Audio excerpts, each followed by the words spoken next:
Anda peneliti, bawa data. Anda peneliti, bawa data. Tidak ada peneliti yang teriak-teriak di kantor polisi, di jalan-jalan, demo-demo dengan mengklaim intelektual. Itu gadungan. Itu cara pembelaan yang membuat saya mundur. Apakah sejarah di Indonesia ini akan terulang? Seorang Randy Yusuf yang pada tahun 1970-an ya, itu berangkat ke Jerman dan pindah kewarganegaraan dari Indonesia menjadi Jerman. Pada tahun 1983-an, sekitar tahun 1983, Randy Yusuf kembali ke Indonesia membawa embel-embel pakar ahli bidang komputer dan telematika, seperti itulah ya. Dan tahun itu setelah datang ke Indonesia dengan mengatakan memiliki gelar doktor PhD dari Amerika dan pernah bekerja di salah satu perusahaan terbesar di dunia di bidang aerospace, yaitu NASA, katanya demikian.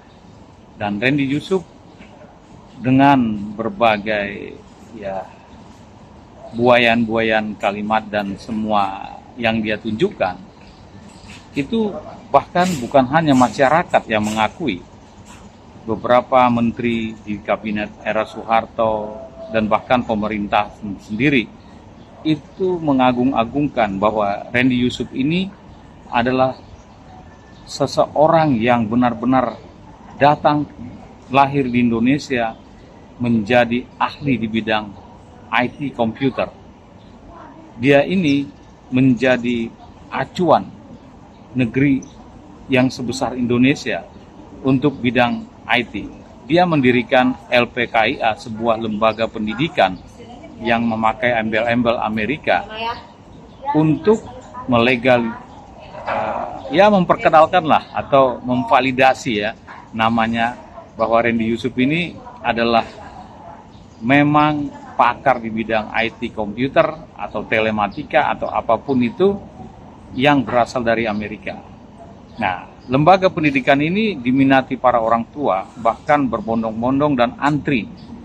Persis seperti masuk sebuah perguruan tinggi negeri harus antri pada tahun itu, sekitar 1983-an lah ya, atau 84. Nah, antrinya orang untuk bisa mendaftar sekolah atau belajar di LPKIA ini dimanfaatkan oleh Randy Yusuf meraup uang yang sebesar-besarnya.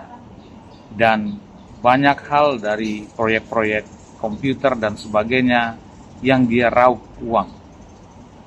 Nah, kemudian akademisi mempelajari ini, kurikulum yang dibangun oleh Randy Yusuf itu aneh. Bukan menciptakan mahasiswa nanti yang untuk berdedikasi sebagai ahli di bidang IT, komputer, ataupun telematika. Tetapi ini berbeda, programnya tidak masuk akal.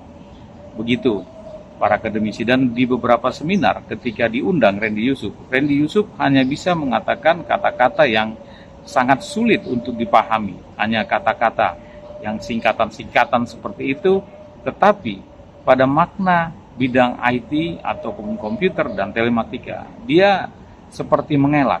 Kecurigaan para akademisi semakin mendalam. Namun Randy Yusuf menyerang personal pribadi dari para akademisi yang mengkritiknya.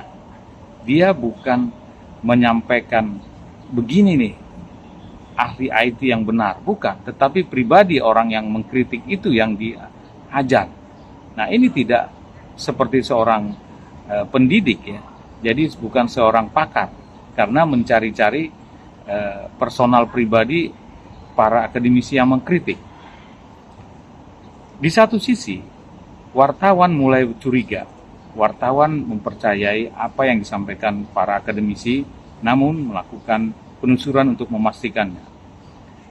Para wartawan menyelidiki hingga ke Amerika untuk memastikan gelar doktor atau PhD yang diperolehnya, yang katanya dari Amerika tersebut. Mulailah hasil-hasil itu investigasi bahwa sebenarnya Randy Yusuf ini tidak pernah berkuliah, apalagi memperoleh gelar tersebut. Nah, dan tidak pernah juga bekerja di bidang aerospace NASA. Kemudian Randy Yusuf masih bisa membantah argumen-argumen yang sebenarnya tidak logika. Namun masyarakat karena sudah mengkultuskan tokoh seperti Randy Yusuf ini, mereka lebih percaya pada Randy Yusuf. Di satu saat, polisi tiba-tiba menangkap Randy Yusuf bukan karena gelar doktor atau PhD-nya, bukan karena penipuan yang lain-lain, bukan hal penipuan.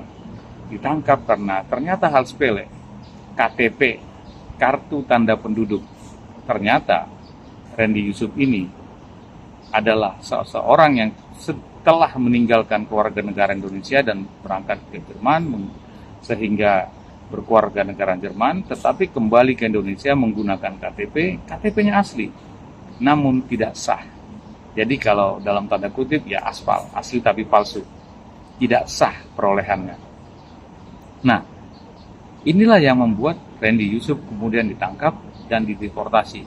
Ternyata terbukalah semua bahwa Randy Yusuf ini tidak pernah memiliki gelar doktor atau PhD tadi di bidang IT, komputer atau telematika yang sebagainya yang dia gembar-gemborkan, yang dijadikan tokoh, dikultuskan oleh masyarakat Indonesia yang hampir 200 juta saat itu mengkultuskan Randy Yusuf dan tidak percaya kepada akademisi yang masyarakat mempercayai Randy Yusuf ini, bahkan pemerintah juga ketika itu.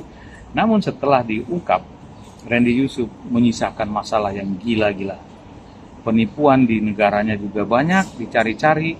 Dia dengan liciknya pindah dari satu kota ke kota yang lain supaya bisa lepas, karena dia sudah membuat proyek-proyek komputer di sana, mengatakan pengadaan komputer ke Indonesia, tetapi bohong, uangnya sudah diraup. Dan begitulah di Indonesia juga LPKIA-nya kemudian ditutup dan tinggal satu yang ketika itu diselamatkan, ya ada satu waktu itu ya yang ketika itu, dan setelah beralih nama pemiliknya bukan Randy Yusuf, sehingga LPKIA mulailah dikembangkan dengan benar ya.